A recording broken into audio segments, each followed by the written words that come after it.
आज हम पढ़ेंगे जैन धर्म के बारे में। 6वीं शताब्दी में भारत कुल 72 संप्रदायों का विकास हुआ, जिसमें जैन धर्म, बौद्ध धर्म, आजीवक संप्रदाय, लिंगायत, कपालिक, शैव धर्म और वैष्णव धर्म प्रमुख हैं। जैन शब्द संस्कृत के जिन शब्द से बना है, जिसका अर्थ विजेता होता है। जैन धर्म का मुख्य केंद्र बिंदु अहिंसा था। इस धर्म के संस्थापक ऋषभदेव थे। जैन धर्म के प्रवर्तक को तीर्थंकर कहा जाता है। ऋषभदेव जैन धर्म के पहले तीर्थंकर थे। तीर्थंकर का अर्थ होता है दुख से परे, संसार रूप सागर को पार कराने वाला। ऋषभदेव हिमालय पर्वत पर निर्वाण को प्राप्त किए थे। जैन धर्म में कुल 24 तीर्थंकर माने जाते हैं, जिन्होंने समय समय पर जैन धर्म का प्रचार प्रसार किया। इनका जन्म वाराणसी के राजा अश्वसेन के यहाँ हुआ था, जो इक्ष्वाकु वंश से संबंधित थे। उन्हें झारखंड के सम्मेद शिखर पर ज्ञान की प्राप्ति हुई, जिस कारण सम्मेद शिखर का नाम पारसनाथ की चोटी हो गया। ज्ञान प्राप्ति के बाद उन्हें चतुरायण धर्म दिया जो निम्नलिखित है: झूठ न बोलना, धन संग्रह न करना, चोरी न करना, हिंसा न करना, असत्य, अतिग्रह, अस्तेय, अहिंसा। जैन धर्म के 24वें तीर्थंकर एवं अंतिम तीर्थंकर महावीर स्वामी हैं। इन्हें जैन धर्म का वास्तविक संस्थापक कहते हैं। इनके पिता सिद्धार्थ थे, जो ज्ञातक कुल के राजा थे। इनकी माता त्रिशला थी, जो लिच्छवी नरेश चेतक की बहन थी। इनके बड़े भाई नंदीवर्मन थे। इनके बचपन का नाम वर्धमान था। इनका जन्म 540 ईसा पूर्व वैशाली के निकट कुंड ग्राम में हुआ था। इनकी पत्नी यशोदा थी। इनकी बेटी प्रियदर्शनी अनुनज्या थी तथा दामाद जमाली था। 30 वर्ष की आयु में इन्होंने अपने बड़े भाई नंदीवर्मन से आज्ञा लेकर गृह त्याग दिए। 12 वर्ष की कठोर तपस्या के बाद जंभिक ग्राम में 1 साल वृक्ष बरगद के नीचे ऋजुपालिका नदी के तट पर इन्होंने ज्ञान की प्राप्ति हुई।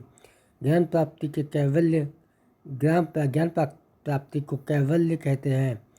ज्ञान प्राप्ति के बाद इन्हें कैवलिन जीन या निग्रोध कहा गया, जिनका अर्थ होता है विजेता, जबकि निग्रोध का अर्थ होता है बंधन से मुक्त।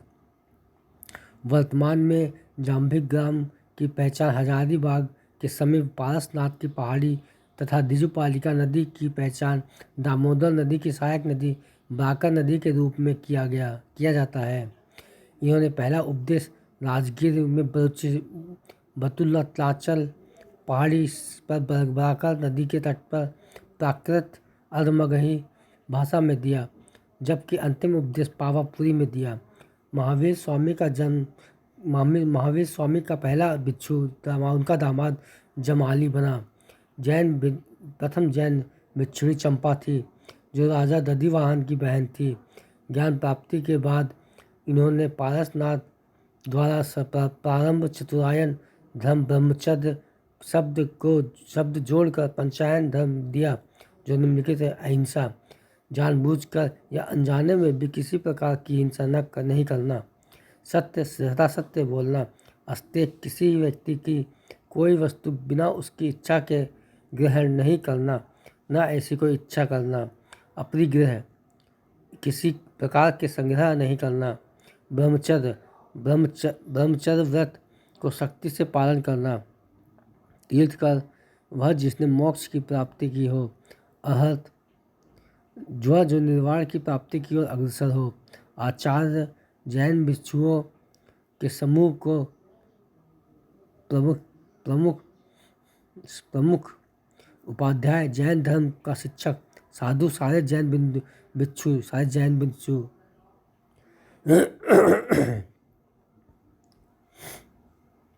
महावीर स्वामी ने त्रिरत्न दिए, जो निम्नलिखित हैं: सम्यक ज्ञान, सम्यक दर्शन, सम्यक आचरण। महावीर स्वामी ने ज्ञान प्राप्ति के बाद अपने मतों के प्रचार प्रसार के लिए एक संघ की स्थापना किए। इसमें 11 अनुयायी थे। महावीर स्वामी ने ईश्वर के अस्तित्व को नहीं माना, जिस कारण वे मूर्ति पूजा और कर्मकांड के विरोधी किए, अतः इन्हें अनेश्वरवादी भी कहा जाता है। इन्होंने पुनर्जन्म को माना और पुनर्जन्म का सबसे बड़ा कारण आत्मा को बताया। आत्मा को सताने के लिए इन्होंने कहा कि मोक्ष प्राप्ति के बाद पुनर्जन्म से मुक्ति मिल जाएगी। महावीर स्वामी ने अहिंसा पर सर्वाधिक बल दिया, जिस कारण उन्होंने विकृषि तथा युद्ध पर प्रतिबंध लगा दिए।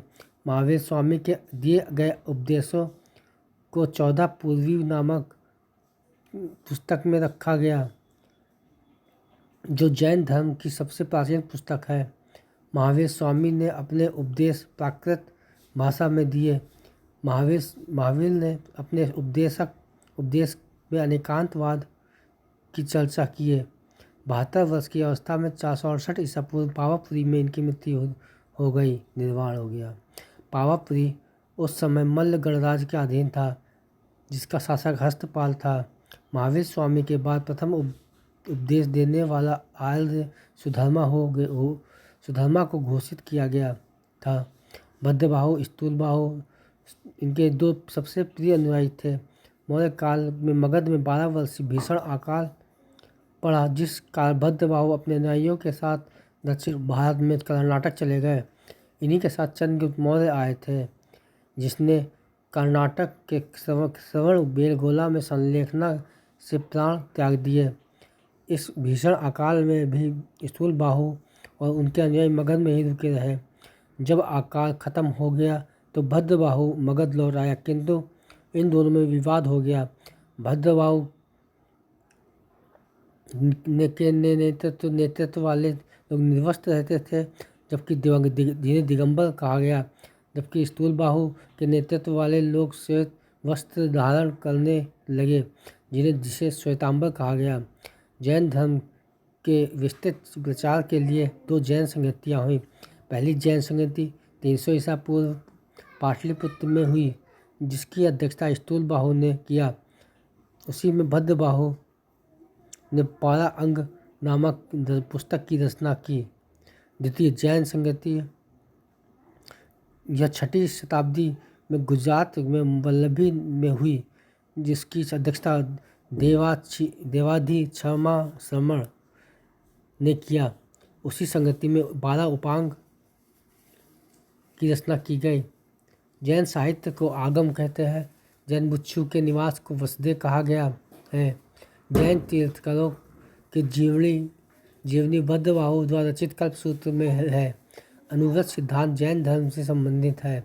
स्यादवाद, अनेकांतवाद, सप्तभृंगी ज्ञान, जीन, निग्रोध, तीर्थंकर, कैवल्य सभी का संबंध जैन धर्म से है। जैन धर्म को मानने वाला प्रमुख राजा अजातशत्रु, उदयन, वादराज, चंद्रगुप्त मौर्य, खारवेल, राष्ट्रकूट, अमोघवर्ष, चंदेल शासक आदि। जैन मंदिर हाथी सिंह गुजरात राज्य में स्थित है। प्रसिद्ध जैन मंदिर जैनी जल मंदिर बिहार राज्य में के पावापुरी में स्थित है। मौर्योत्तर युग में मथुरा जैन मंदिर जैन धर्म का प्रसिद्ध केंद्र था। मथुरा काल का संबंध जैन धर्म, बौद्ध धर्म तथा हिंदू धर्म से है। जैन धर्म सर्वाधिक व्यापारी वर्ग के बीच फैला था। महावीर के अनुयायियों को निग्रत के रूप में जाना जाता था। महावीर के मुख्य शिष्य को गंधर कहा जाता था। महावीर के धार्मिक उपदेशों के संकलन पूर्वा नामक पुस्तक में है। प्रमुख जैन मंदिर मथुरा में मौर्य काल में मथुरा जैन मंदिर धर्म का प्रमुख केंद्र था। कर्नाटक में चामुंडा शासकों ने गोमतेश्वर का जैन मंदिर बनवाया, जिसे बाहुबली का मंदिर कहते हैं। मध्य प्रदेश में चंदेल शासकों ने खजुराहो में जैन मंदिर बनवाया, जिसमें बाहुबली की मूर्ति, गोमतेश्वर की मूर्ति है। खजुराहो हिंदू और जैन दोनों का पवित्र स्थल है, जबकि अजंता बौद्ध, जैन तथा हिंदू तीनों का पवित्र स्थल है। खजुराहो में जैन मंदिर का निर्माण चंदेल शासकों द्वारा किया गया। राजस्थान के माउंट आबू पहाड़ी दिलवाड़ा के प्रसिद्ध जैन मंदिर विमल शाह के सामंत अधिकारी वस्तुपाल तथा तेजपाल के द्वारा बनाया गया है।